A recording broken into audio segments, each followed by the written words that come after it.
അധിക ഭാരമാണ് കേരളത്തിലെ ജനങ്ങളുടെ തലയിൽ അടിച്ചേൽപ്പിച്ചിരിക്കുന്നത്.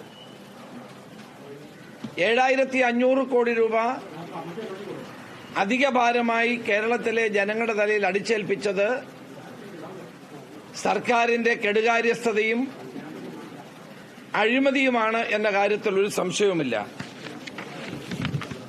ഇന്ന് വളരെ വില കുറഞ്ഞ നിരക്കിൽ ലഭിച്ചുകൊണ്ടിരുന്ന വൈദ്യുതി കരാറ് ദീർഘകാല കരാറ് റദ്ദാക്കിക്കൊണ്ട് അതിന്റെ ഇരട്ടിയിലധികം തുകയ്ക്ക് വൈദ്യുതി വാങ്ങുന്നതാണ് ഈ വൈദ്യുതി ചാർജ് വർധനവിന്റെ ഏറ്റവും പ്രധാനപ്പെട്ട കാര്യം.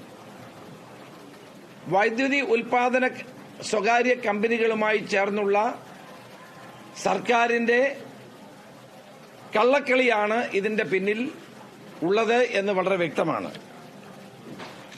ആര്യാടൻ മുഹമ്മദ് വൈദ്യുതി മന്ത്രിയായിരുന്ന കാലത്ത് 2016 ഒരു യൂണിറ്റിന് 4 രൂപ 15 പൈസ മുതൽ 4 രൂപ 29 പൈസ വരെ നിരക്കിൽ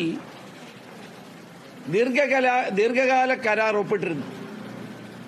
ആ ദീർഘകാല കരാറ് റദ്ദാക്കിക്കൊണ്ട് ഇന്ന് യൂണിറ്റിന് 10 രൂപ 25 പൈസ മുതൽ 14 രൂപ 30 പൈസ വരെ നൽകിയാണ് ഇപ്പോൾ കറണ്ട് വാങ്ങുന്നത്.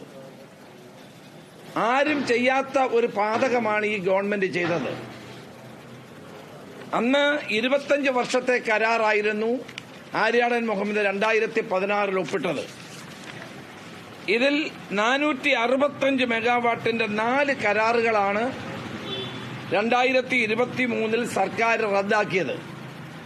Jindal India power 150 megawatt 4.29, Jhabua 115 megawatt 4 രൂപ 15 പൈസ, Jhabua 2 100 megawatt 4.29, Jindal thermal power 100 megawatt 4.29, മൊത്തം 465 മെഗാവാട്ട് കുറഞ്ഞ വിലയ്ക്ക് കേരളത്തിന് ലഭ്യമാകുന്ന കരാറായിരുന്നു ആര്യാടൻ മുഹമ്മദ് 2016 വൈദ്യുതി മന്ത്രിയായിരുന്ന കാലത്ത് ഒപ്പിട്ടത്.